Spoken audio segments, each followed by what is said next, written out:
Gentlemen, welcome back to Pacific Waves TV USA. I'm your host, Kerry Prestige, and today we are privileged to host Mr. David Irungu, a licensed real estate broker. I don't know whether the word broker is the right word to use. Yeah, it's the right one. Yeah, a broker serving here in Washington State through Skyline Properties in Kent. And he specializes in, is it residential and commercial? Yeah, residential. Estate, real estate, as well as fix and flip investment. Yes. Yes, you're ready to share what is that. But Mr. David, can I address you as the CEO? No, I'm just part of the company. I'm part of the company, yeah? Company, Yeah, you can say hi to our viewers and listeners through that camera, and maybe you can give us a brief autobiography of yourself. Okay. And what you do in the company. Yes, thank you so much, Mr. Kiario, for allowing me to be here. My name is David. I always call myself the youngest and the best real estate professional here in Washington State. Today I'm privileged to be in Pacific Waves TV. I come from Kenya. I do real estate. I sell homes here in Washington State, residential, commercial, and I'm also an investor in real estate. I do fix and flip business. So that is just a summary of who I am. What is fix and flip? Oh, fix and flip is whereby you find these properties that are tear downs. Yeah. These properties that have been left over. You know, there are those tear down properties, Yeah. old. There are people who maybe own like 5 homes and then they leave one home, nobody lives there. So it's a house that really needs love. It needs to be renovated, it needs to be updated. So you buy such a property, you fix it up. So you remodel and then you resell. Okay. Yeah. Do you have one right now? Yeah, currently we are working with, like there's one we are working on in Aberdeen, but you know, the big part about fix and flip is the numbers has to work. If the numbers don't work, you're not buying it because you make money when you buy. Okay. So right now we are in the shopping stage, still shopping around. We've gone into contract, come out of contract because sometimes you buy a deal and then after you do your mathematics, you just realize that you're not going to make money when you're selling. So, but yeah, actively doing fix and flip, but I'm full-time selling properties. Okay. Is the word broker the right word to use in this interview? Yes. I'm okay with being a broker. Okay, what inspired you to pursue a career in real estate? I would, And especially in America. especially in America. I will take you back to Kenya in 2021. I read Robert Kiyosaki's book. He's one of the billionaires in real estate. I read his book called Rich Dad Poor Dad. I saw how he has really grown his business in real estate. He buys multifamily. So I read this book and it taught me a lot of lessons. And I started growing this desire to love real estate, to buy properties, fix them up, buy properties, rent them out. Because I could see from his books how he was making money. So one of my inspirations came from there. And also, I'm just somebody who loves houses. I love showing people houses. It's something that is in me. So. Okay.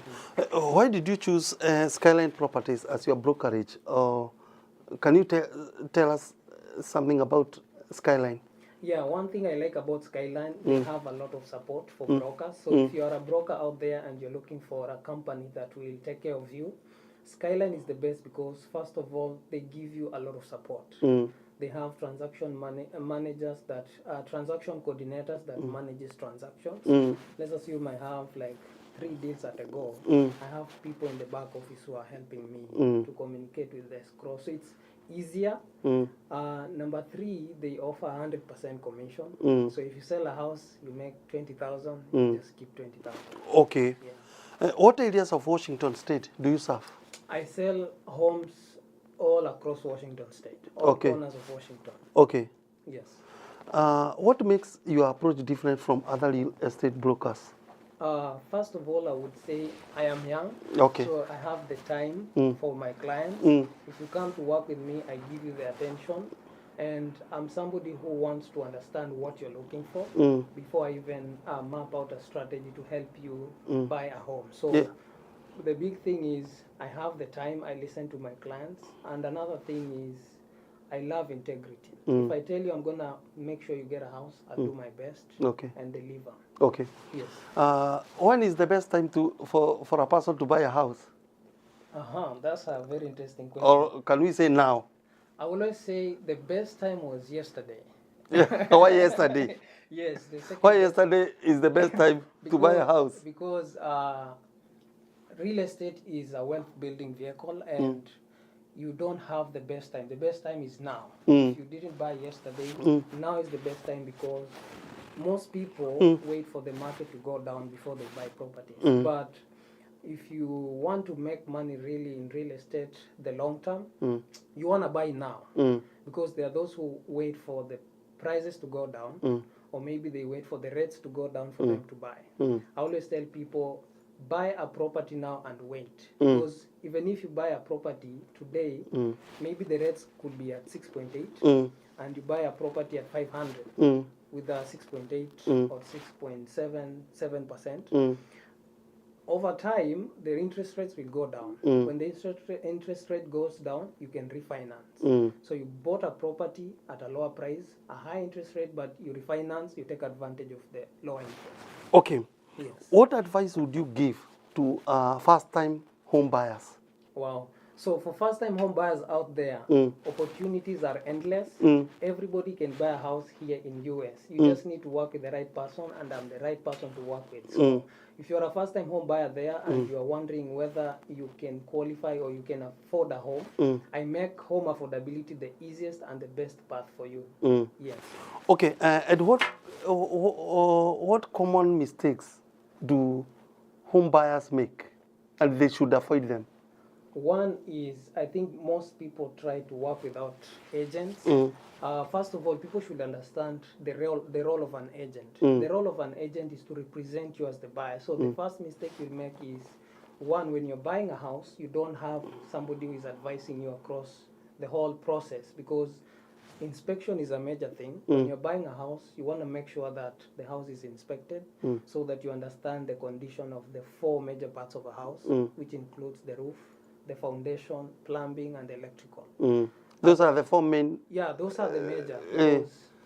And mechanical, I can say heating and cooling systems. But you need all those, and you need an agent on your side, because they will review the report and advise you on the best course forward. So if you work without an agent, that's one thing you can make a mistake, and people end up buying a house.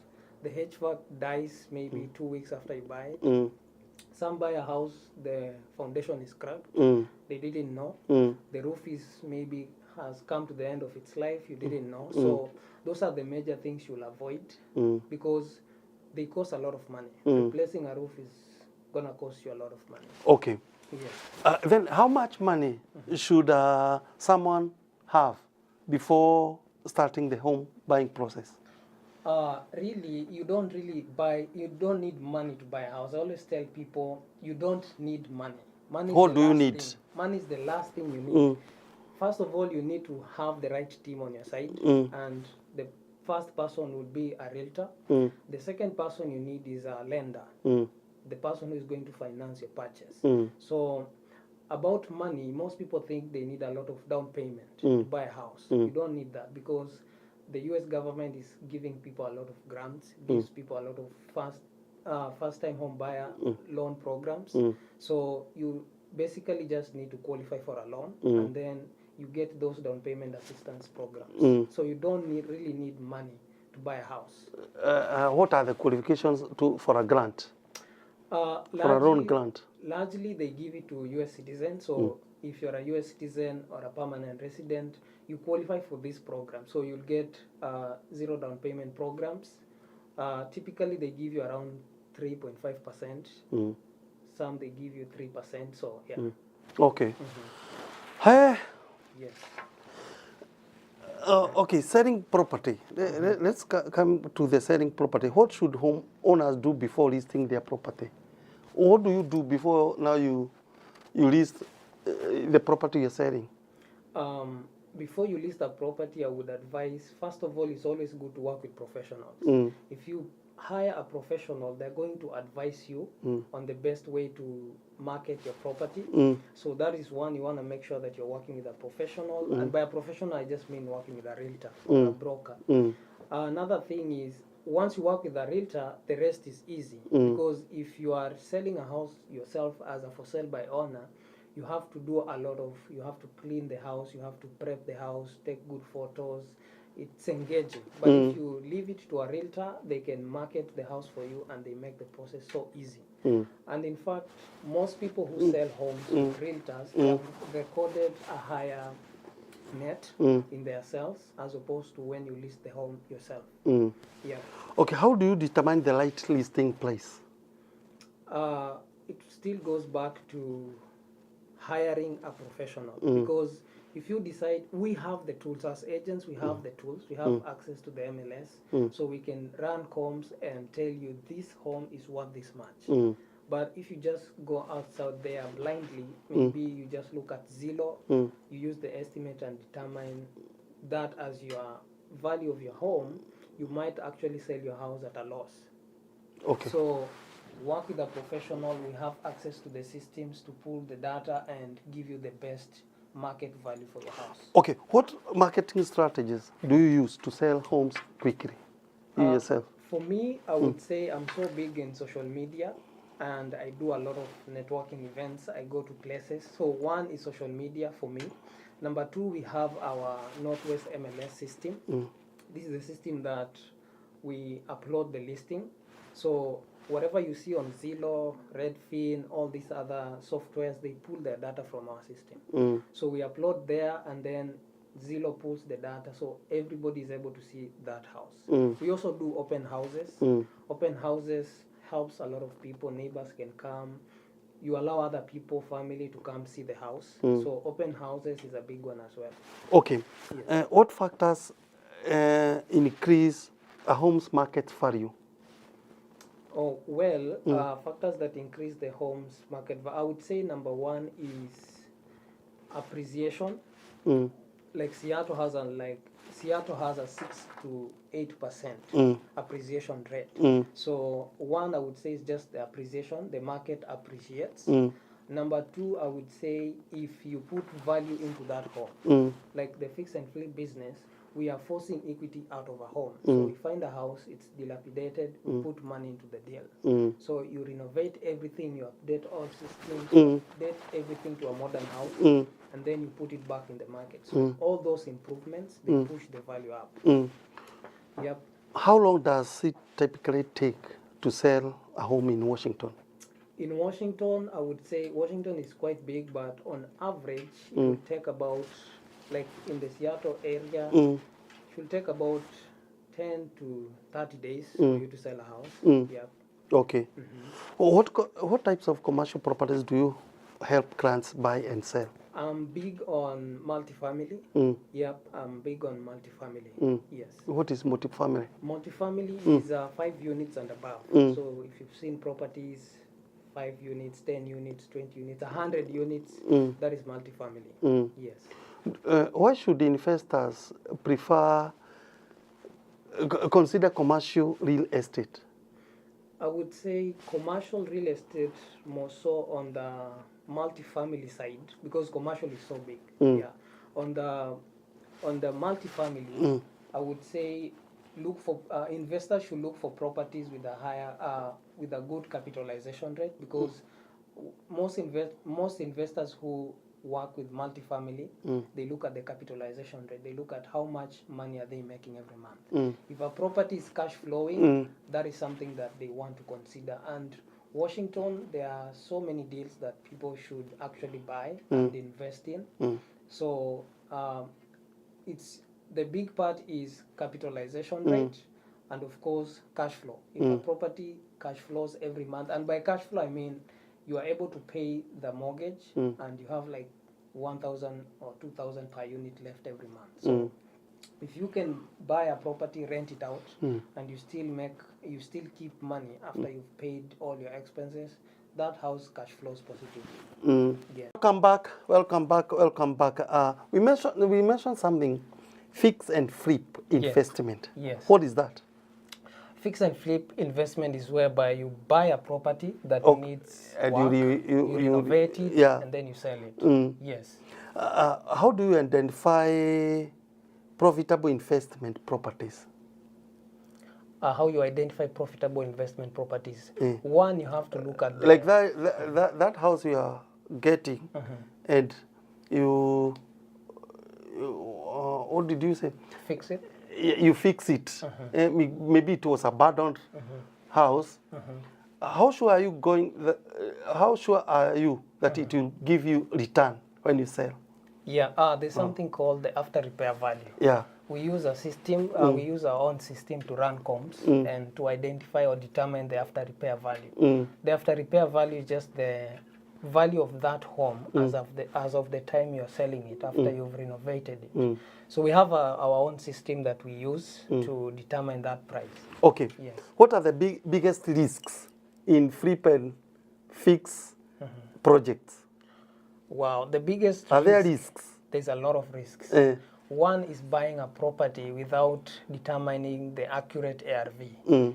Yeah, so you can buy a house, but if you don't calculate how much money you'll be making when you are selling it, that's a big risk because you're going to drown all of your money. Yeah. So the biggest risk is buying a property without calculating the accurate after repair value. After repair value is the biggest thing you want to look at. Another risk is you're using lenders. If you don't have your own cash, you're using lenders. So it's a big risk to them because now if you drown their money, you'll have to pay them. So the biggest risk will be you lose your own you lose the lender's money. And of course, if the deal is not going to sell for however much maybe you estimated it, that's a big risk because it's going to kill your business and you will not love the real estate industry. Yeah. In Washington, we have many cities. Yes. What are the cities, which are the cities that give best opportunities for real estate investment? For real estate investment. Largely, there are so many cities. I would say Seattle is one of the best because houses don't sit long in Seattle. And of course, Seattle is a very hot market. So if somebody is looking forward to investing, Seattle is one market you don't want to lose. And of course, up north, prices are high. So investing in King County, I would say, is the best thing. Of course, also Tacoma has a lot of economic activities, a lot of people are there. So largely, I would say, if you want to invest in real estate in the fix and flip, Seattle is a good place. And then if you want long-term, I would say look for places with a lot of migration, where people are moving into that city. Okay. It's a good thing. Okay. There has been this debate between renting and buying. Yes. Have you encountered such questions? Yes, and I love those Which one is the best? So renting and buying. Renting and buying. I would say it depends on what you want, but largely I consider renting as one way in which you invest in somebody else. Because according to me, from what I've seen, people who own properties, they have a lot of advantages over those who rent. For instance, if you own a property, you take advantages of tax deductions. There's a lot of tax deduction, tax rules that were written for those people who own properties. So the mortgage interest rate you're paying on that house, it's deductible on your taxable income. The property taxes you're paying on that house, it's tax deductible.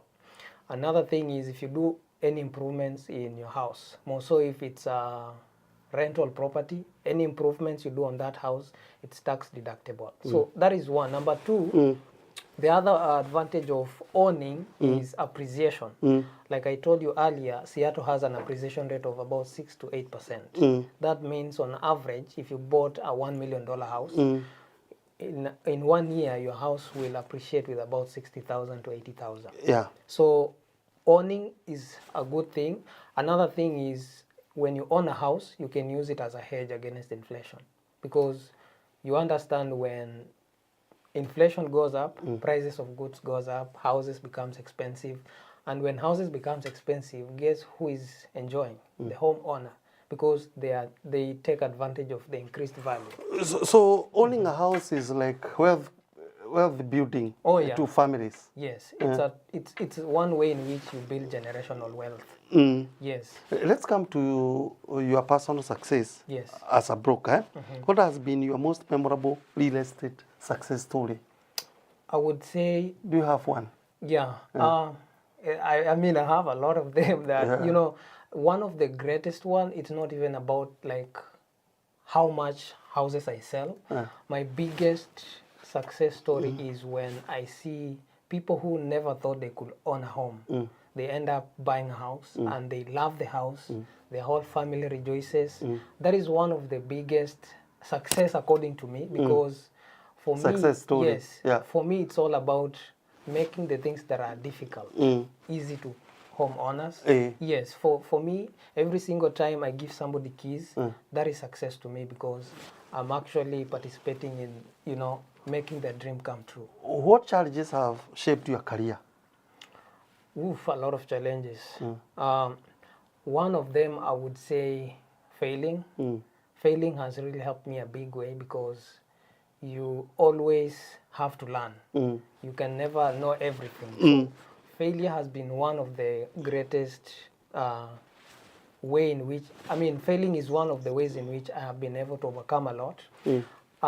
Another thing is, of course, not every deal you're working on goes through. Okay. Sometimes you can start the process of buying a house with somebody, and then maybe in the midst of the process, they just change their mind. They say, I don't want to buy the house. So that's another one. Yeah. But the big one was when I was starting, I quit my job, and then I said, I'm going to go all in. It was tough, because sometimes you couldn't even be able to pay rent. Because now you've quit your job, you said, I want to do real estate full time. And now you are supposed to pay rent, you're supposed to pay bills. I've quit all other jobs. I've just decided I'm going to make this work. So that was a big one, because it was a big struggle. But I overcame, because consistency has kept me every single time I show up. Okay. Yes. Wake up every morning. And now you have prepared yourself to go to job. What motivates you every day? Yeah. What motivates me largely is, I would say, selling homes is something that fulfills me. And this goes back to when I talked about Robert Kiyosaki. There is a place he said in the book when he was learning from his mentor called Buckminster Fuller. And he was talking about one time he was in an event and he mentioned that Buckminster Fuller used to ask, what does God want done?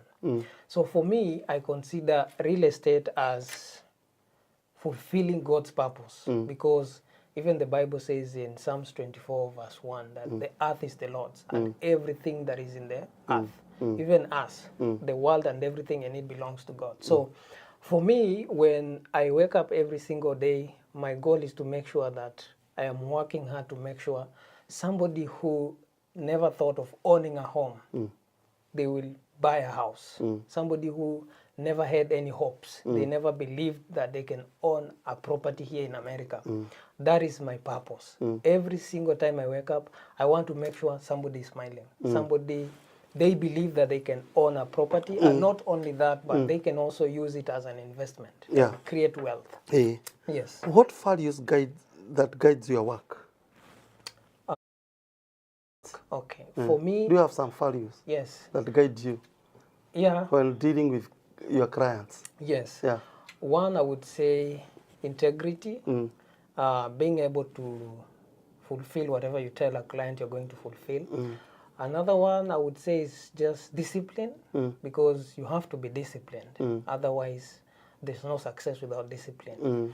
Yeah, and for me, those two, they have really stood out. And of course, consistency. That's another big one. Yes. Okay, thank you, Mr. David. Before your parting shot, did you... Yes. If you want to reach out to me, all over social media, in Facebook, David Mwangi, in TikTok, Real Estate with David, and you can also visit my website at realestatewithdavid.com. That is realestatewithdavid.com. Thank you. Yes. Say something about you're another. You're another of books, eh? Yes. Did you say something about it? Not really. Actually, I've authored a few books. I've authored about 7 books. 3 of them are published. The other ones, I'm still working on them. Yep, I wrote this book when I was still back in Kenya. Okay. I published them when I came to US. So I have 3 books in the market. Yes. Okay. Yeah. What do you have to tell somebody who is looking for to buy, sell, invest, or learn more about real estate? Even as you give us your parting shot. So for anybody who wants to buy a house here in America, this is the best. This is about the best time for you to invest in your real estate dreams. It's never late. Don't wait to buy a house. Buy and wait. Another thing I'll tell you is that every single day you wait is thousands of dollars you are losing every single time. Why? Because the market will never wait for you. It's always appreciating. So the best time to buy a house is now. And if you don't know how to buy a house, I'm here to make sure that dream comes true. Thank you. Yes. If we need you, we'll call you back. Kabisa. This is Kerry Prestige. I was your host, hosting David Irungu, a real estate broker. Until next time, shalom, shalom, shalom.